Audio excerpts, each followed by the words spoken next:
नमस्कार। आप सभी का आज के इस सत्र में स्वागत है। हम लोग श्री माँ की वंदना के साथ इस सत्र को आरंभ करते हैं।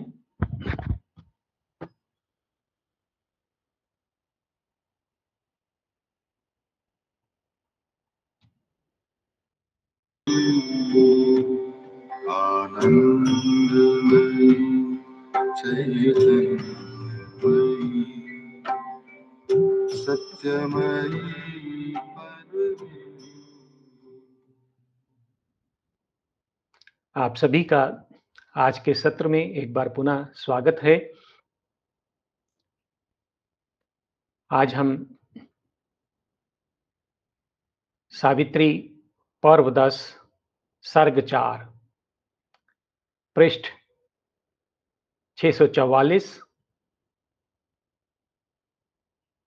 The dream twilight of the earthly real, पार्थिव सत्य का स्वप्निल और धूमिल लोक, इसका पाठन करेंगे।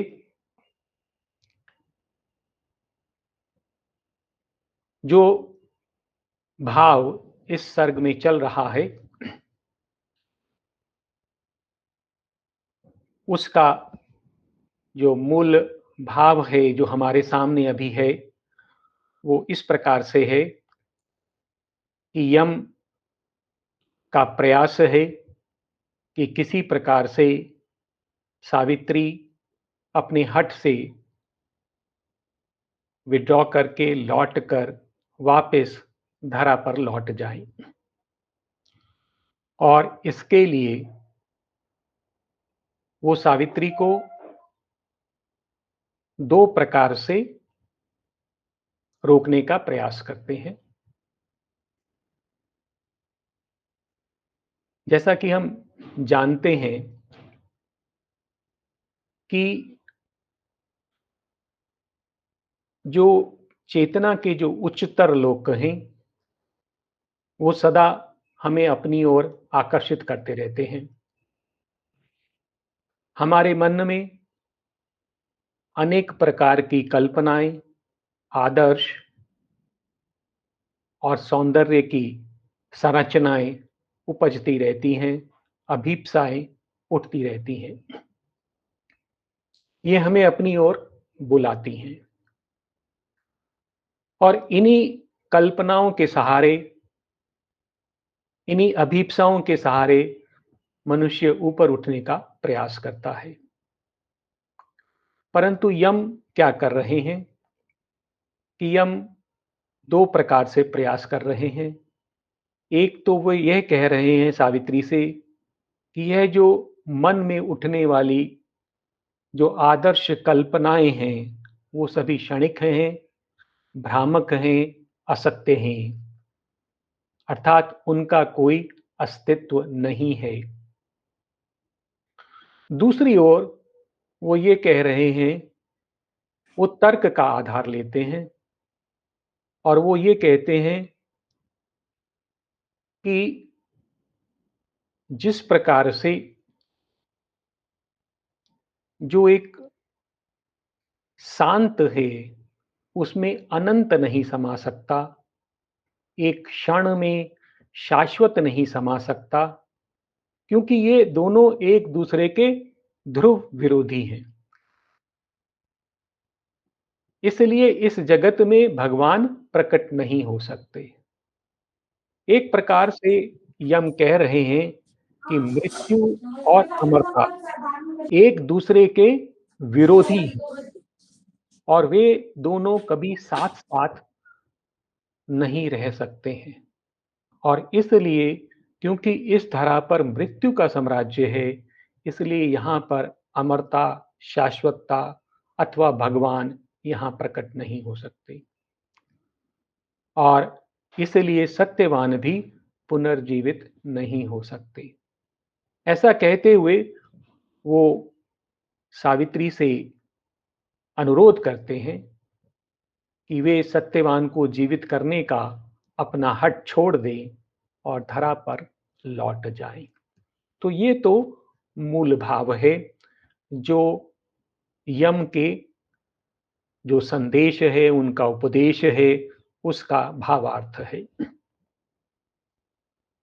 और अभी तक हमने जो पिछले 2 वार्ताओं में जो अंश हमने पढ़े, उनका भी हम थोड़ा-सा स्मरण कर लेते हैं। अभी तक जो हमने अंश पढ़ा है वो इस प्रकार से है कि सत्यवान, यम और सावित्री ये तीनों आदर्श के स्वप्निल और धूमिल लोक से निकलकर अब पार्थिव सत्य के स्वप्निल और धूमिल लोक की तरफ आते हैं। और जब वो वहां से आते हैं तो आदर्श लोक का प्रभाव समाप्त हो जाता है और ये जो धरा का जो वास्तविक लोक है उसका प्रभाव दिखाई देने लगता है। अर्थात आदर्श लोक की जो स्पष्ट और क्षणिक रचनाएं थी वो अब पीछे छूट जाती हैं और जो विचार है जो अभी तक आदर्शों पर केंद्रित थे अब वो वास्तविकता पर, यथार्थ पर केंद्रित हो जाते हैं। और जब सावित्री इस धरा की ओर आती हैं तो उन्हें दिखाई देता है यहाँ के दुखपूर्ण दृश्य। उन्हें दिखाई देता है कि मनुष्य स्वर्ग को छूने की चाह में आदि काल से प्रयासों में रत है। सावित्री मानव द्वारा निर्मित रचनाओं को देखती हैं। वे श्रम करते हुए पीड़ित मनुष्यों को देखती हैं। ये मनुष्य निराश हैं, हतोत्साहित हैं और वे अपने जीवन में बदलाव के लिए मृत्यु की प्रतीक्षा कर रहे हैं। अर्थात उन्हें इस जीवन से किसी प्रकार की मुक्ति अथवा बदलाव की आशा नहीं है और इसलिए वो मृत्यु की प्रतीक्षा कर रहे हैं। सावित्री को मनुष्य के इस श्रम में और यंत्रों के शोर में मनुष्य की जो हृदय की जो पीड़ा है वो सुनाई देती है। सावित्री जब इस लोक में प्रवेश कर रही हैं तो उनके मानस पटल पर मानवीय जगत की जो निष्फल रचनाएं हैं वो बहते हुए गुजरती हैं। वो देखती हैं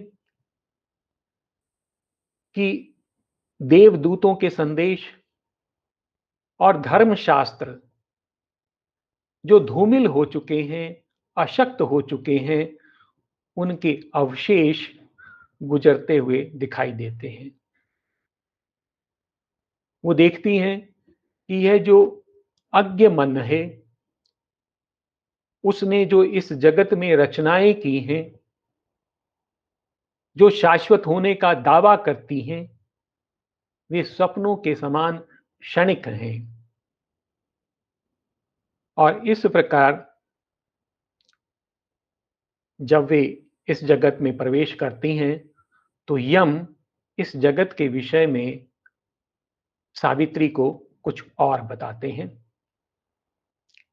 यह जो जगत है वो इस प्रकार का जगत है कि जो कुछ इस धरा पर घट रहा है वह इस जगत का प्रतिरूप है। अर्थात यह जो जगत है the dream twilight of the earthly real, यहां पर जो रचनाएं हैं वो एक प्रकार से जो हमारे धरा पर जो कुछ घटित होता है उसका प्रतिरूप है। और यम सावित्री से कहते हैं कि तू यहां देख सकती है कि ये तो जो तो धरा का जो जीवन है उसकी गति को और उसके अंत को भी तू यहां देख सकती है। और इसके साथ वो सावित्री को इस जगत के विषय में और मनुष्य के विषय में बताती हैं। वो बताती हैं कि जो मनुष्य जाति है ये प्रकृति के एक अपरिवर्तनीय चक्र में घूमती रहती है। अर्थात ये जो प्रकृति का चक्र है, ये अपरिवर्तनीय है, इरिवर्सिबल है। इसमें फंसा हुआ मनुष्य निरंतर घूमता रहता है, अर्थात वो आगे नहीं बढ़ पाता है। मनुष्य जो है वस्तुतः मन ही है और वह मन की सीमाओं से परे नहीं जा सकता। अर्थात यम सावित्री को कह रहे हैं कि मन का अतिक्रमण नहीं किया जा सकता और एक प्रकार से जो मनुष्य है मन के और प्राण के जाल में कैद है। इस प्रकार का मनुष्य का जीवन है और जब मनुष्य इस प्रकार एक जीवन में कैद है तो वो उससे मुक्त होने के लिए वो कुछ कल्पनाएं करता है, वो कुछ मार्ग सोचता है। उसका उन्होंने वर्णन दिया है कि किस प्रकार से वो अपने लिए कल्पनाएं करता है। तो कई बार मनुष्य जो है, यह जो निराकार शून्य है, जिसका कोई रूप नहीं है, उसमें देवों की कल्पना कर लेता है। तो यम क्या कह रहे हैं कि ये जो देव हैं, ये मात्र मनुष्य की कल्पना है। वस्तुतः जो सत्य है वो शून्य है, निराकार है और उसमें उसने देवों की कल्पना कर ली है और फिर वह उनसे प्रार्थना करता है। और हमने ऐसा भी देखा है कि कुछ हमारे जो शास्त्र हैं वो हमें निर्वाण की ओर ले जाते हैं। तो मनुष्य कभी निराश होकर, जब उससे देवों से उसकी आशाएं पूरी नहीं होती, तो वो निराश होकर शून्य की ओर बढ़ता है और फिर निर्वाण की चाह करता है। तो इस प्रकार भी मनुष्य जो है अपने कष्टों से मुक्त होना चाहता है और या फिर कभी वह अपने आप को अकेला पाकर भगवान को प्रेमी सम चाहने लगता है। परंतु ये सब मनुष्य के मन की कल्पनाएं हैं और इस प्रकार यम सावित्री को समझाने का प्रयास करते हैं कि तू व्यर्थ ही इस जगत को एक अर्थ प्रदान कर रही है। इस जगत का कोई उद्देश्य नहीं है। यह एक चक्र में घूम रहा है। यहां सब कुछ पहले जैसा ही बना रहता है और तू व्यर्थ ही इस जगत को बदलने का प्रयास कर रही है। तो ये जो भाव हैं अभी तक यम सावित्री के समक्ष प्रकट कर चुके हैं। अब हम आज की पंक्तियों को देखते हैं।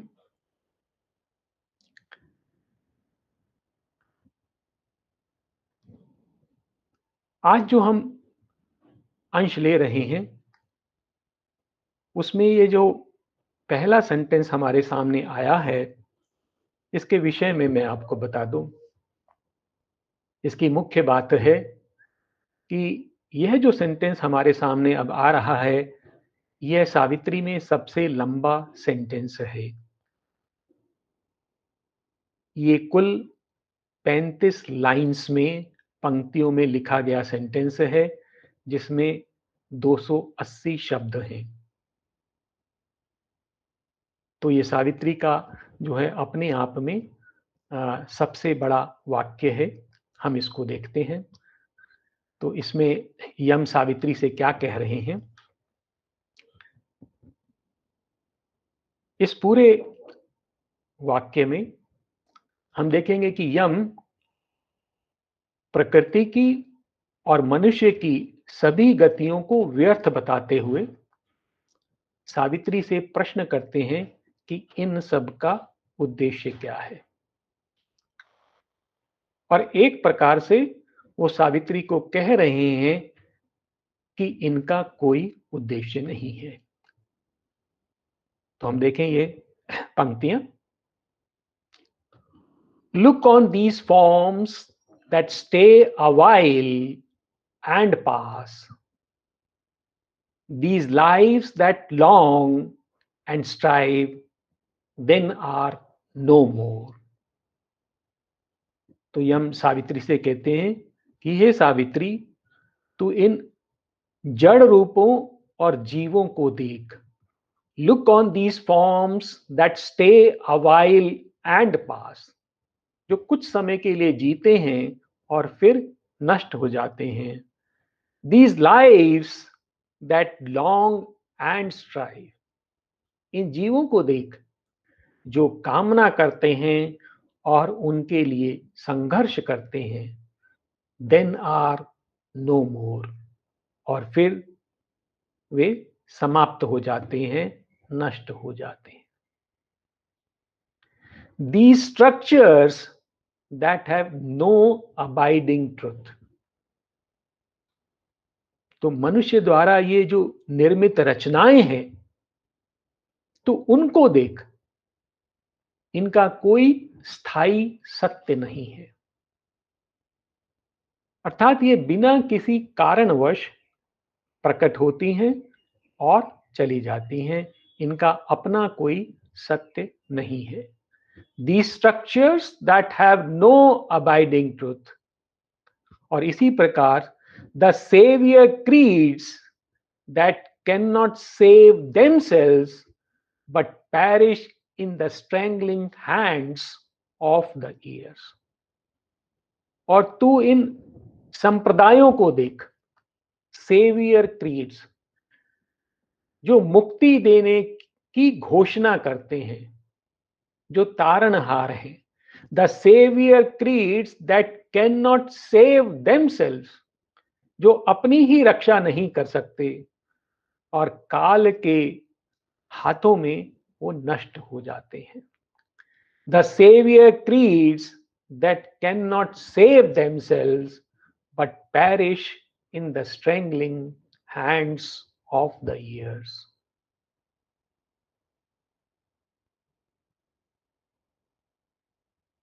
और फिर यम सावित्री से कहते हैं कि तू इन दर्शन शास्त्रों को देख, यह जो मनुष्य ने रचनाएं की हैं, ये मनुष्य के अज्ञ मन की रचनाएं हैं, इग्नोरेंट माइंड की। तो तू इन्हें देख, ये कैसी हैं? Discarded from man's thought, proved false by time, philosophies that strip all problems bare, but nothing ever have solved since earth began. तो यम कह रहे हैं कि तुम इन शास्त्रों को देख, और ये कितने शक्तिशाली हैं। Philosophies that strip all problems bare, ये सभी प्रश्नों को उधेड़ कर रख देते हैं। Philosophies that strip all problems bare, discarded from man's thought, proved false by time, और जिनको मनुष्य की सोच से निष्कासित कर दिया गया है। अर्थात वो शास्त्र जो अब मनुष्य की सोच में नहीं है, वो अतीत हो गए हैं। Discarded from man's thought, proved false by time, और जिसे काल ने असत्य सिद्ध कर दिया है, ये ऐसे तू दर्शन शास्त्र देख। ये जो सभी प्रश्नों को उधेड़ कर रख देते थे, but nothing ever have solved since earth began, परंतु जब से धरा आरंभ हुई है, तब से कुछ भी और कभी भी हल नहीं हुआ है।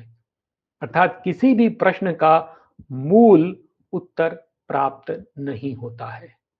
Discarded from man's thought, proved false by time, philosophies that strip all problems bare, but nothing ever have solved since earth begin.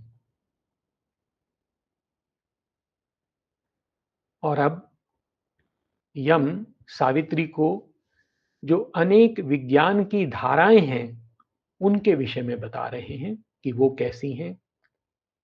And science is omnipotent in when. तो ये जो विज्ञान की धाराएं हैं कैसी हैं? सर्वशक्तिमान। And science is omnipotent in when, वो व्यर्थ है। क्यों? By which men learn of what the suns are made। और इस विज्ञान से मनुष्य क्या जानता है कि ये सूर्य और तारे किस प्रकार बने हैं। Transform all forms to serve their outward needs. और इनकी सहायता से, विज्ञान की सहायता से मनुष्य अपनी जो बाह्य आवश्यकताएं हैं उनको पूर्ण करने के लिए सभी को रूपों को रूपांतरित करता है। This is what the science is doing. Science और टेक्नोलॉजी जो है आजकल जो कर रही है वो क्या कर रही है कि इस पृथ्वी पर जो भी तत्व हमारे समक्ष विद्यमान हैं उनका परिष्करण करके, उनका रूपांतरण करके जो हमारी बाह्य आवश्यकताएं हैं उनको संतुष्ट कर रहे हैं। यह मनुष्य कर रहा है। Ride through the sky and sail beneath the sea. और इस विज्ञान की सहायता से मनुष्य विमान पे सवार होकर आकाश को पार कर लेता है और समुद्र के नीचे तैरता है। But learn not what they are और व्हाई दे केम। परंतु वह यह नहीं जान पाता कि ये सब क्या है और क्यों है। अर्थात जो विज्ञान है वो जो कुछ हमारे सामने है उसका प्रयोग करना तो जानता है, परंतु वो क्यों है और उसका उद्देश्य क्यों क्या है वह विज्ञान हमें बता नहीं पाता। तो वह विज्ञान भी हमारे लिए व्यर्थ रहता है। And science is omnipotent in when by which men learn of what the suns are made, transform all forms to serve their outward needs, ride through the sky and sail beneath the sea, but learn not what they are or why they came। तो इस प्रकार से यम विज्ञान के विषय में सावित्री को बताते हैं। अब इन पंक्तियों में यम सावित्री को जो यहाँ के राजतंत्र हैं, शासन तंत्र हैं, उनकी व्यर्थता के विषय में बता रहे हैं कि वो कितने क्षणिक हैं और समय के साथ वो भी नष्ट हो जाते हैं। These polities, architectures of men's brain। तो ये जो राजतंत्र हैं इसकी रचनाएं किसने की हैं? मनुष्य के मस्तिष्क ने की हैं। तो all these are creation of ignorant mind. और ये सब व्यर्थ हैं, क्षणिक हैं और कोई भी स्थायी परिवर्तन नहीं ला पाती हैं। These polities, architectures of man's brain that bricked with evil and good wall in man's spirit। और इनकी रचना कैसे हुई है? पाप और पुण्य की अवधारणा से हुई है। तो ये जो पूरा शासन तंत्र बना हुआ है, राजतंत्र बना हुआ है, उसमें डूज एंड डोंट्स है,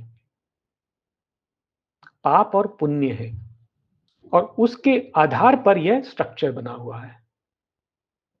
परंतु ये जो स्ट्रक्चर है ये जो मनुष्य की आत्मा को अपनी दीवारों में कैद कर देता है। मनुष्य जो पाप और पुण्य दोनों से परे है, उसकी जो आत्मा शुद्ध है, पवित्र है, वह इस तंत्र में कैद हो जाती है। इसी प्रकार से and fissured houses, palaces at once and jail। और ये चटके हुए, दरके हुए महल जहां से ये राजतंत्र चलाए जाते हैं, कैसे हैं? Palace at once and jail. ये एक साथ महल भी हैं, जेल भी हैं। क्यों? ये हमें सुविधाएं भी देते हैं, परंतु हम उन सुविधाओं में बंध कर भी रह जाते हैं। Rot while they reign and crumble before they crash. और वो जब शासन करते हैं तो साथ साथ वो सड़ते जाते हैं। Rot while they reign and crumble before they crash. और गिरने से पूर्व ही वो चूर चूर हो जाते हैं। तो ये जितने शासन तंत्र और राजतंत्र हमने देखे हैं, कुछ समय के लिए रहते हैं, कुछ शताब्दियों के लिए, कुछ वर्षों के लिए, और फिर उसके बाद समाप्त हो जाते हैं। These polities, architectures of man's brain that brigged with evil and good, wall in man's spirit, and fissured houses, palace at once and jail, rot while they reign and crumble before they crash।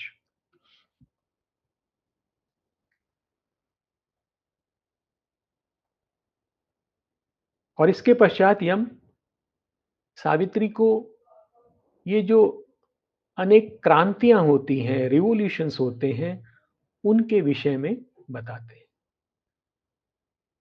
कि ये क्रांतियां होती हैं, वो मनुष्य को पूरी तरह से झकझोर देती हैं, परंतु फिर ऐसा एहसास होता है कि कुछ भी परिवर्तित नहीं हुआ, वही जैसा पहले था वही दोबारा प्रकट हो जाता है। और हमने कई बार देखा है कि कई बार सत्ताएं बदलती हैं, मनुष्य आशा करता है कि अब की बार कुछ नया परिवर्तन होगा, परंतु घूम फिर कर हम देखते हैं कि वही वैसी ही व्यवस्था दोबारा खड़ी हो जाती है। तो ये पंक्तियां देखें। These revolutions, demon or drunken god, convulsing the wounded body of mankind only to paint in new colors an old face। तो ये क्रांतियां कैसी हैं? डीमन और ड्रंकन गॉड, या तो वो दानव के समान है या मदहोश देवता के समान है। और ये बहुत बड़ा परिवर्तन एक साथ लाती हैं। Convulsing the wounded body of mankind. तो वो जो ये मनुष्य जाति है, जो आहत है, उसको झकझोर देते हैं। Convulsing the wounded body of mankind only to paint in new colors an old face।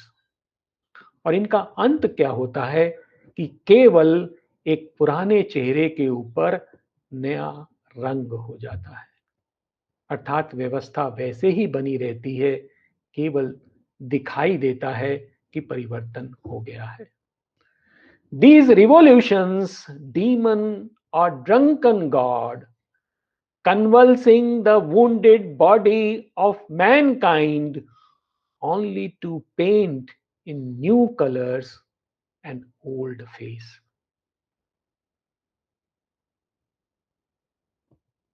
और इसके पश्चात यम युद्ध के बारे में बता रहे हैं। मनुष्य जाति ने अनेक युद्ध देखे हैं और इन युद्धों का परिणाम क्या होता है वह यम बता रहे हैं। These wars, carnage triumphant, ruin gone mad। ये युद्ध कैसे हैं? इसमें नरसंहार है, विजयी नंसा, कार्नेज ट्रायम्फंट, अर्थात नरसंहार करके जो विजय प्राप्त की गई है। These wars, carnage, triumphant, ruin gone mad, और उन्मादी विनाश है जहां उन्माद से भरा विनाश किया जाता है। The work of centuries vanishing in an our,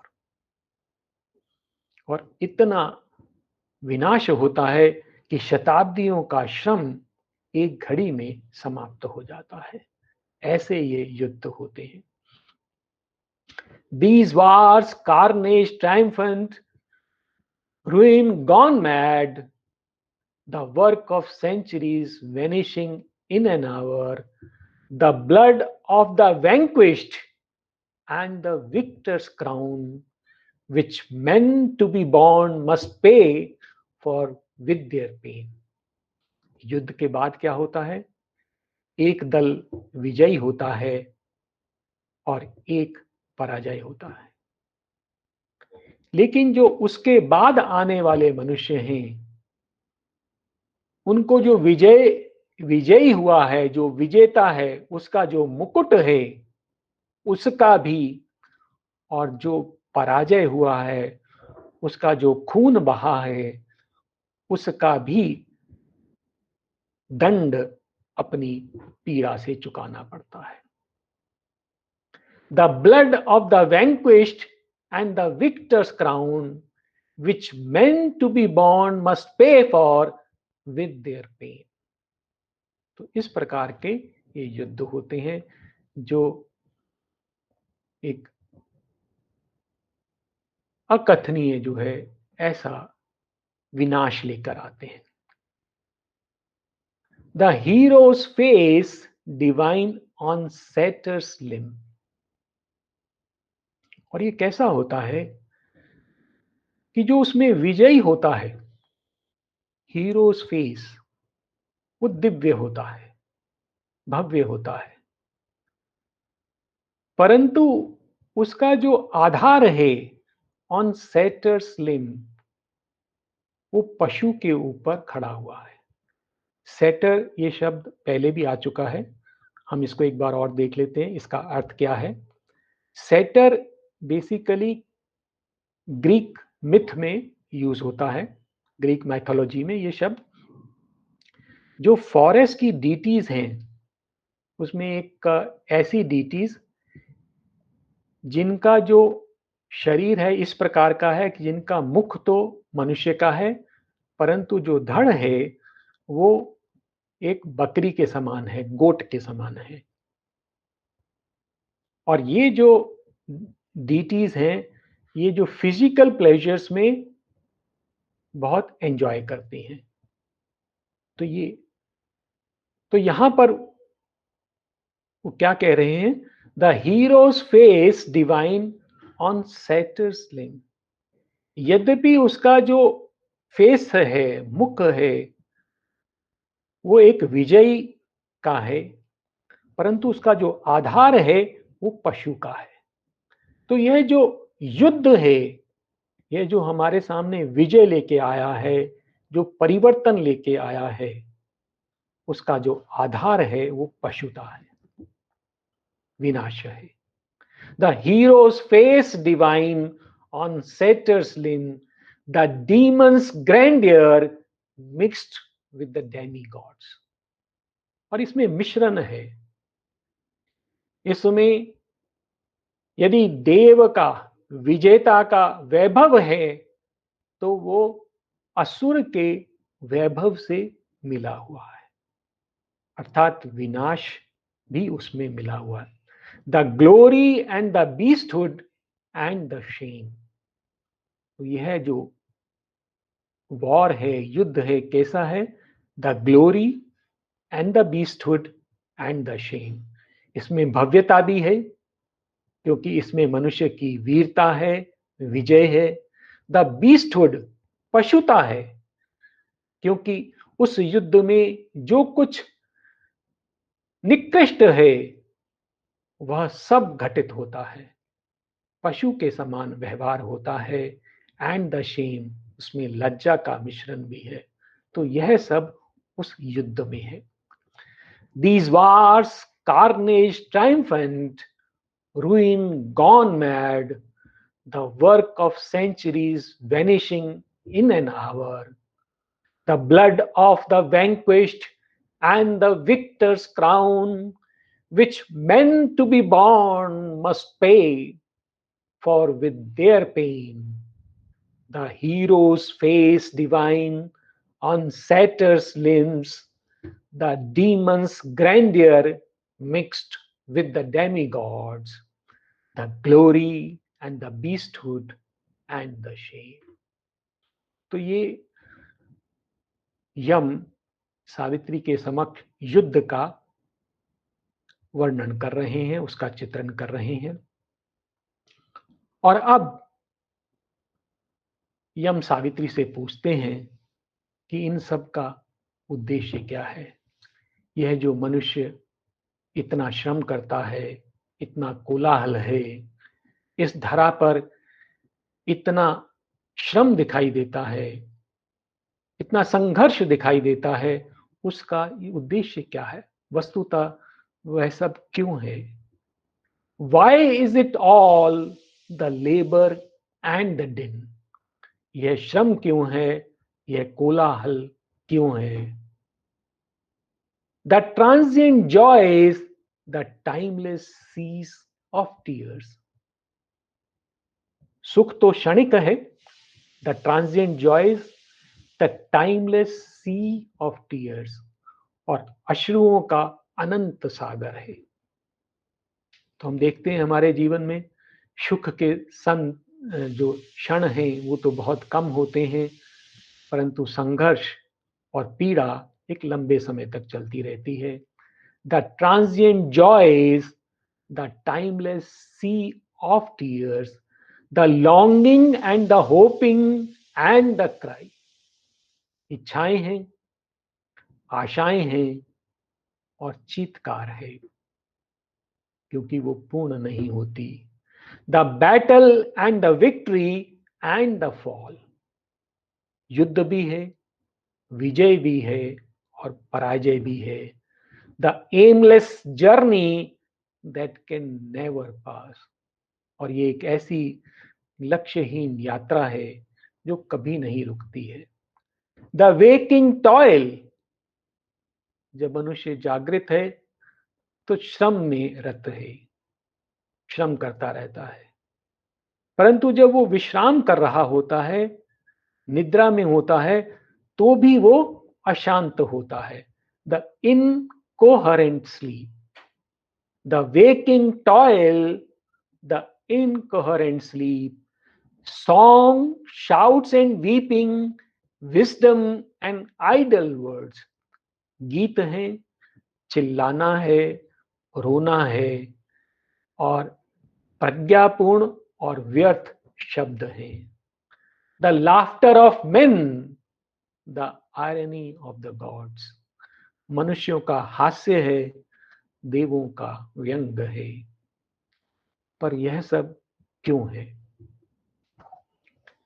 Why is it all the labor and the din, the transient joys, the timeless sea of tears, the longing and the hoping and the cry, the battle and the victory and the fall, the aimless journey that can never pass, the waking toil, the incoherent sleep, song, shouts and weeping, wisdom and idle words, the laughter of men, the irony of gods. तो यह सब क्यों है? तो अब वो सावित्री से प्रश्न करते हैं,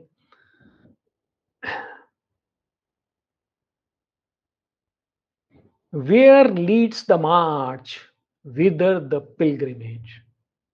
कि यात्रा हमें कहाँ ले जा रही है? यह तीर्थ यात्रा कहाँ जा रही है? Who keeps the map of the route और प्लान्ड ईच स्टेज? इस यात्रा का नक्शा किसके पास है? अथवा किसने इसके प्रत्येक चरण की योजना बनाई है? तो एक प्रकार से यम सावित्री के समक्ष प्रश्न कर रहे हैं कि इस सब संघर्ष का, इस श्रम का, इस कोलाहल का उद्देश्य क्या है? और फिर एक सजेशन दे रहे हैं, और else self moved the world walks its own way. या फिर ऐसा है कि यह जगत अपनी ही गति से स्वयं प्रेरित चल रहा है, अर्थात इसको कोई चलाने वाला नहीं है, इसके अंदर स्वयं ऊर्जा है जिसके अनुसार यह चल रहा है। और सेल्फ, और else self move the world walks its own way. और फिर एक और वो सजेशन दे रहे हैं, और nothing is there but only a mind that dreams. ये बहुत इंपॉर्टेंट लाइन है एक प्रकार से। और nothing is there but only a mind that dreams. ये माया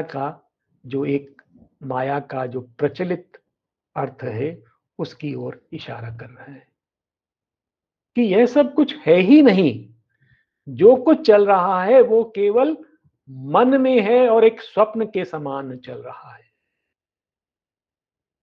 अर्थात वास्तविकता में कुछ भी नहीं है, केवल एक मन के अंदर स्वप्न मात्र है जो चल रहा है। जैसा कई बार हम कहते हैं कि कुछ नहीं है, केवल माया है। और nothing is there but only a mind that dreams. और अब जो है ये प्रश्न सावित्री के समक्ष रखने के पश्चात यम अपनी ओर से उसका उत्तर दे रहे हैं कि वस्तुतः यह जगत है क्या।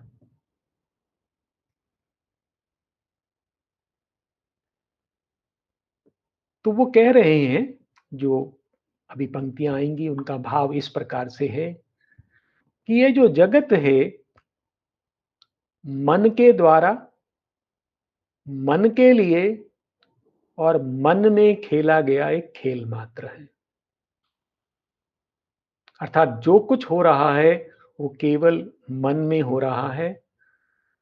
मन ही उसका ऑथर है, अर्थात वो ही उसका निर्देशन कर रहा है, लेखक है, वही स्पेक्टेटर है, वही एक्टर है, वही स्टेज है। अर्थात ये सब कुछ मन में चल रहा है, और एक प्रकार से यह सब एक भ्रम ही है। The world is a myth that happen to come true, a legend told to itself by conscious mind, imaged and played on a feigned matter's ground, on which it stands in an unsubstantial vast। तो ये हम कह रहे हैं कि ये जगत क्या है? ये मन द्वारा स्वयं को सुनाई गई एक कथा है। The world is a myth, ये एक काल्पनिक कथा है जो किसी कारणवश सत्य हो गई है। The world is a myth that happen to come true, a legend told to itself by conscious mind. तो ये एक कथा है जिसे ये जो हमारा चेतन मन है उसने स्वयं को सुनाया है, और उसे खेला कहाँ गया है? इमेज्ड, तो उसको रचा गया है। And played on a fiend matter's ground, तो एक जड़ तत्व की मिथ्या भूमि है। पहले हमने देखा कि ये जो जड़ तत्व है वो भी अपने आप में असत्य है, ऐसा ये हम बताते हैं।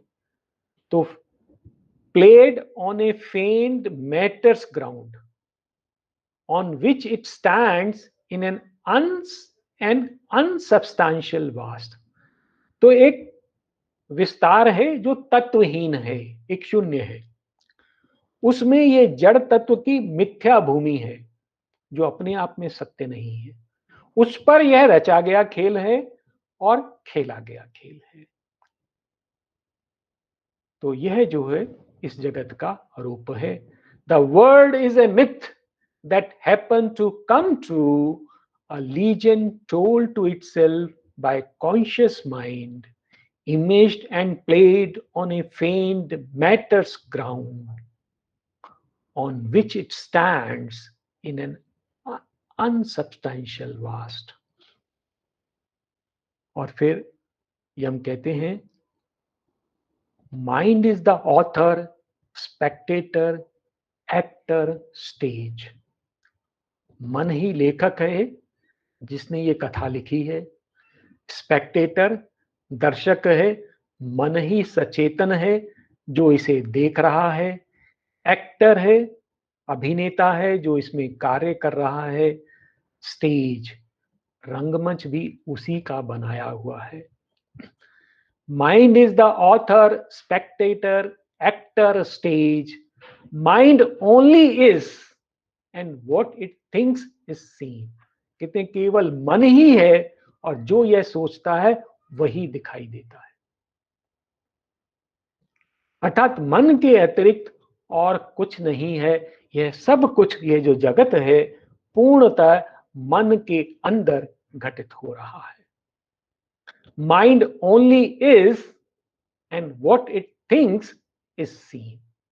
तो जो कुछ इसमें प्रकट होता है वही दिखाई देता है। तो इस प्रकार से वो इस जगत का की व्याख्या दे रहे हैं। और फिर वो बता रहे हैं सावित्री को कि यदि मन ही यह सब कुछ कर रहा है तो आशा का कोई कारण नहीं है।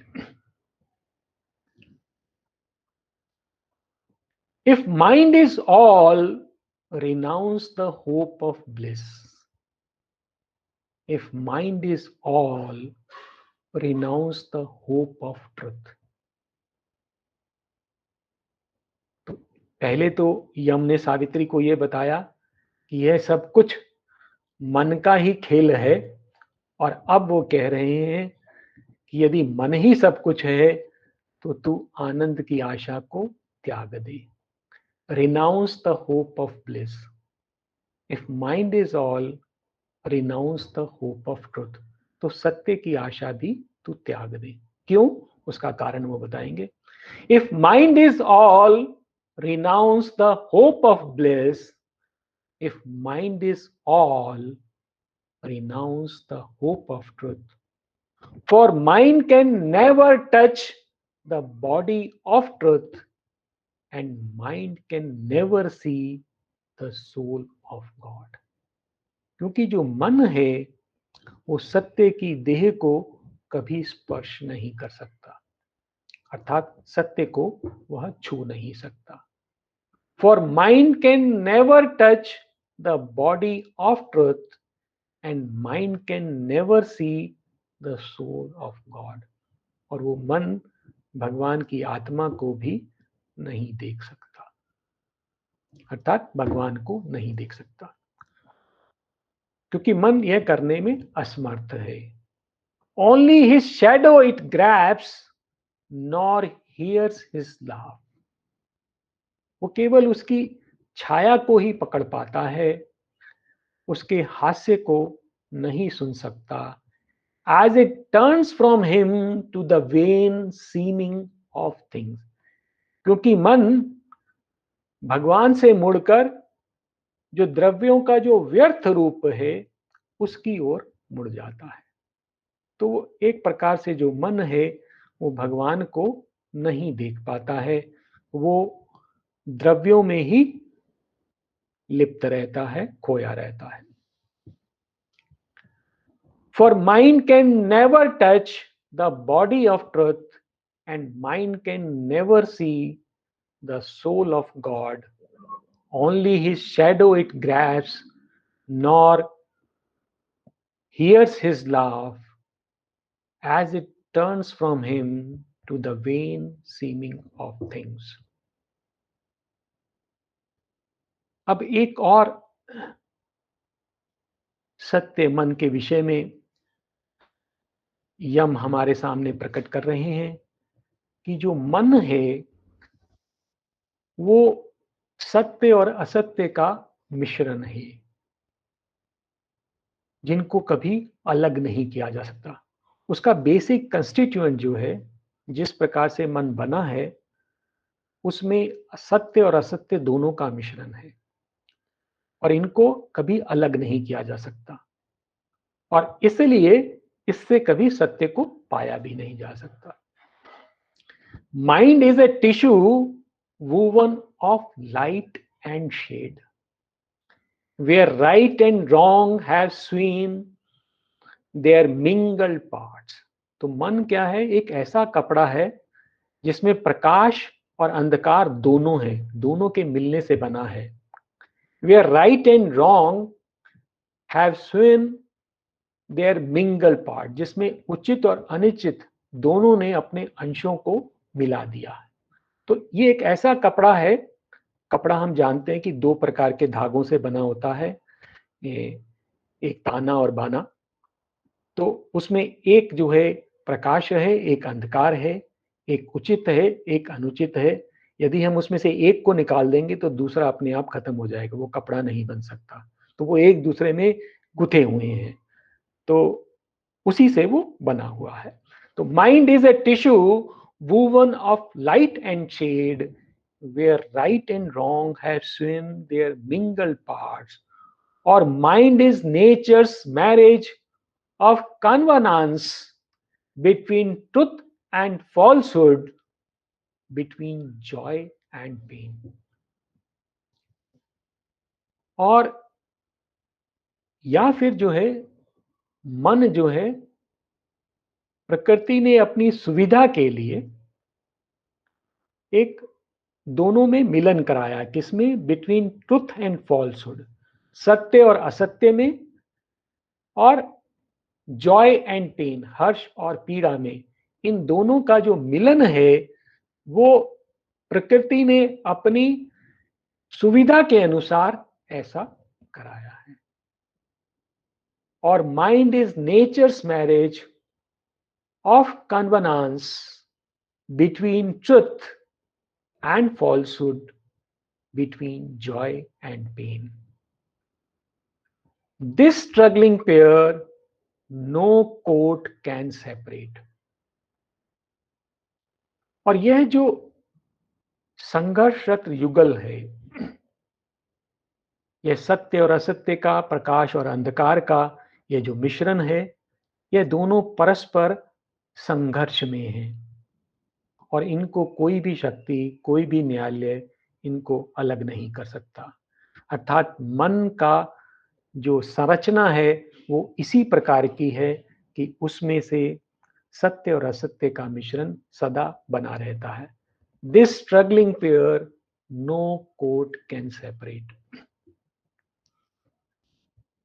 अब यह जो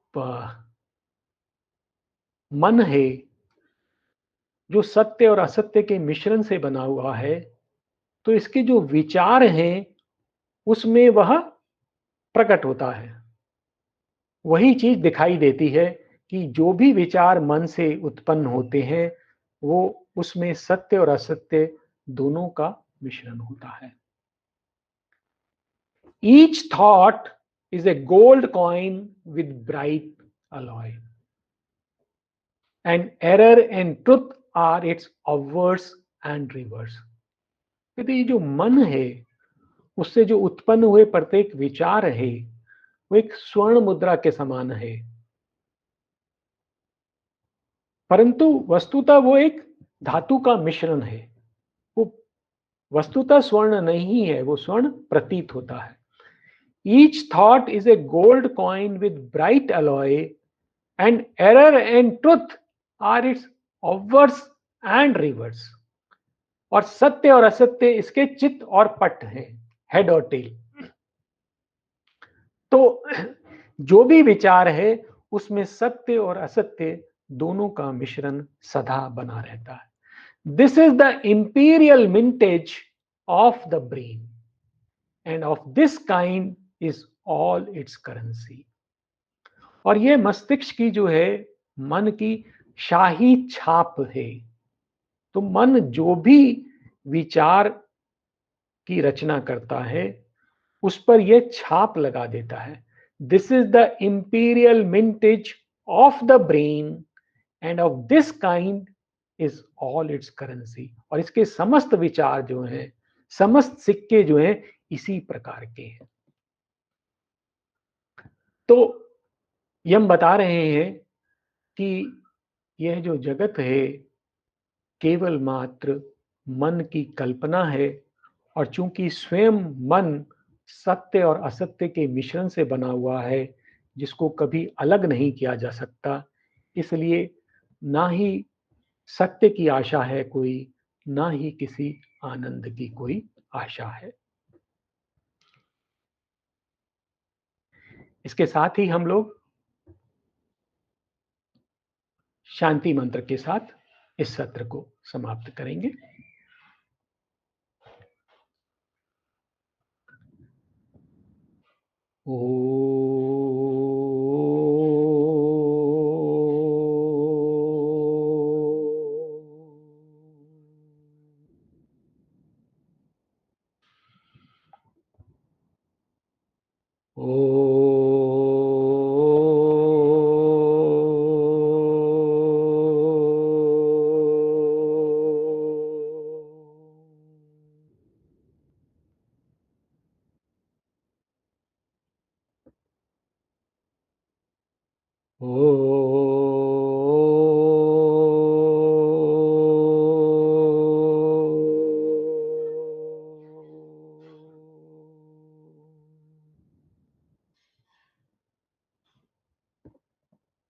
ओम शांति शांति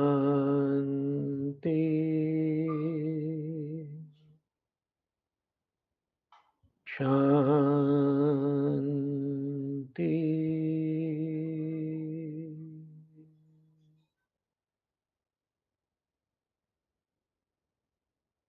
ओम।